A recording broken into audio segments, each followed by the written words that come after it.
Welcome back to End Times Prophecy News. Breaking news, North Korea caves. Look what they just announced. In an unexpected turn of events, North Korean representatives are preparing a trip to the United States to meet with former American officials. Hope he's not planning to blow Donald Trump away with that gun. Breaking 911 reports arranging the talks has become a lot more complicated over the past 8 days, with North Korea testing a ballistic missile and the assassination of Kim Jong-un's half-brother in Malaysia, an act that many suspect was ordered by the North Korean leader. Malaysian police Sunday named it as suspects 4 North Koreans who left the country on the day of the attack. Furthermore, in the past, Kim Jong-un already put out a hit order on his own half-brother to wipe him out. He must be done with. That's right. I reported on that as well. Plus, he's already killed many of his family members already for just suggesting anything that should be a change.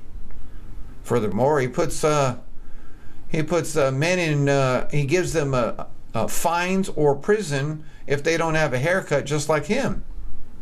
That's why everyone wears a hat, because they don't want their hair to show just like Kim Jong-un. They're embarrassed, so they put a hat on. Analysts are also highly doubtful that Pyongyang, which has insisted on being recognized as a nuclear state, would be willing to moderate its position on its weapons program. But if the talks do take place, they could offer a glimmer of hope for an already hostile relationship that has only deteriorated as the Kim regime works aggressively to develop a nuclear-tipped missile capable of reaching the continental United States.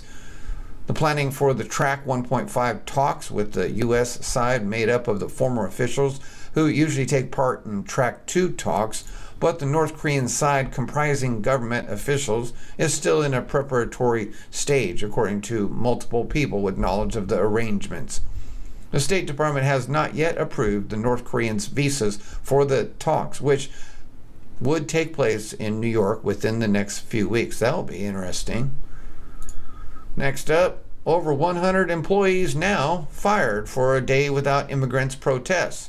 That's right. It was only about 4 hours ago we reported that only 60, but now we have a total of 100 employees have been fired across the country from numerous places. They will be joining the unemployment line after being fired for participating in a day without immigrants protests and skipping work. They've done a fine job in changing Donald Trump's mind, and they're ready to go back to Mexico now. Because they don't have no jobs here. No, they're going to go to the unemployment lines. And hopefully, not too many of them are illegals collecting unemployment on my taxes. The Hill reported employees working at restaurants and daycares in New York, Florida, Tennessee, Oklahoma, among other states, were fired after they did not show up to work to participate in the demonstration. The nationwide strike on Thursday was aimed at President Trump's executive order on immigration and refugees. About 20 employees were fired at Bradley Coatings Incorporated in Nolensville, Tennessee, after participating in the protests. NBC News reported a statement from the company's attorney said the employees knew they were risking termination by participating in the protests. Regretfully and consistent with its prior communication to all its employees, BCI had no choice but to terminate these individuals. The reason these employees missed work to engage in peaceful demonstrations had nothing to do with BCI's decision to terminate them, attorney Robert Peel wrote in a statement. 25 workers at Ben's Kosher Delicatessen restaurant and caterers in Long Island, New York, were fired as well. There, police escorted the workers from the restaurant after they returned from the protests. Wow, the police had to escort them out. I wonder why. Plans for the protest came after Trump signed a controversial executive order temporarily barring visitors from 7 Muslim-majority countries from entering the U.S., It also put an indefinite hold on refugees from war-torn Syria from entering the country and a temporary suspension of the entire refugee resettlement program. And it's not over with. It will be coming back in just a different way. Look who the Chinese wanted a private meeting with during the campaign. Chinese ambassador, private, off the record, set up for meeting with Clinton campaign during run-up to U.S. election.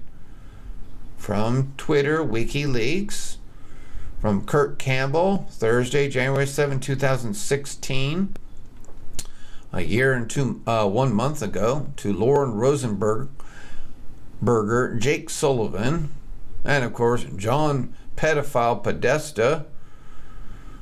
Guys, Chinese Ambassador Cui invited me over to the residence Tuesday for a coffee and to make a request. He wants to have an informal, private, off the record to get together with a few of us to discuss more pay for play. The next year and the current state of U.S.-China affairs. He asked me to host a social meal at my house in the next month. He was fairly insistent and indicated that he wanted to pass along some perspectives. Perspectives. What does that usually mean? Pay for play. Chinese ambassador, private, off the record, set up for a meeting with Clinton campaign during run-up to U.S. elections. Julian Assange promised he was going to have some mind blowers in 2017. So far, he seems to be doing quite well. When Mr. Trump became president, he motivated me to become a proud citizen of the USA. Jenny, I never thought of becoming a citizen, but when Mr. Trump became president, he motivated me to become a proud citizen of the USA. That's right. What's wrong with getting your papers so you don't get deported? What happened this Friday, Good Jenny? for you. Last Friday, I swore to become an American citizen. I am very proud of it. For how many years that I've been here as an immigrant, I believe like 14 or no, I believe 17 years. Wow. Yes, I never thought to become a citizen. But then, when Mr. Trump became a president, he motivated me to become a proud citizen of the United States of America. Thank you. Yay for Jenny! Congratulations. Thank you, guys. Thank Citizen you. of the United States. I am proud of it. On Friday, last Friday. Yes, Congratulations, thank you so much, gentlemen. Dale, and thank you for having me. It was a pleasure to be in your house. Well, I believe the rest of you illegals need to follow in the footsteps of good old Jenny. Thank you, Citizen Dale. Top Democrats goes after Obama, and it's bad. WND reported. First, the Democrats got clobbered in the election by the Republicans. Now they're squaring off against each other in a civil war. This will make you go to sleep with a smile. There's nothing like the evil killing off the evil.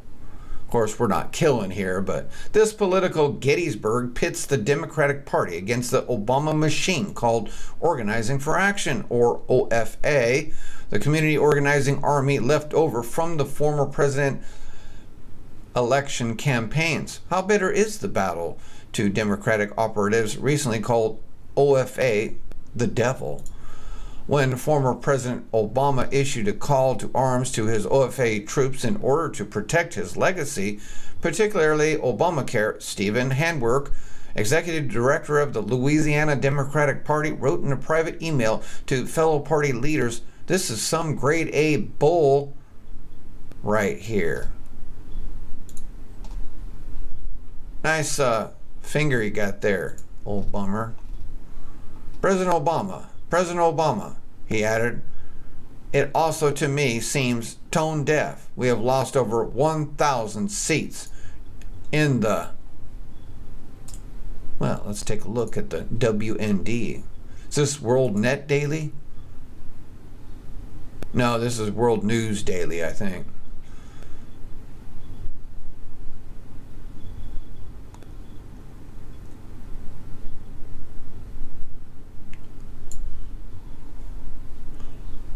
All because of this crap after that. All right, moving on. We got it's official. The meeting with Trump is going to happen. With who? Please share and comment if you want to see Trump work with leaders of the black community. Oh, the Congressional Black Caucus is scheduled to happen. FoxNews.com reports Representative Elijah Cummings, a member of the Congressional Black Caucus, said Sunday that the group will indeed meet with President Trump. Let's give a hand for the Congressional Black Caucus.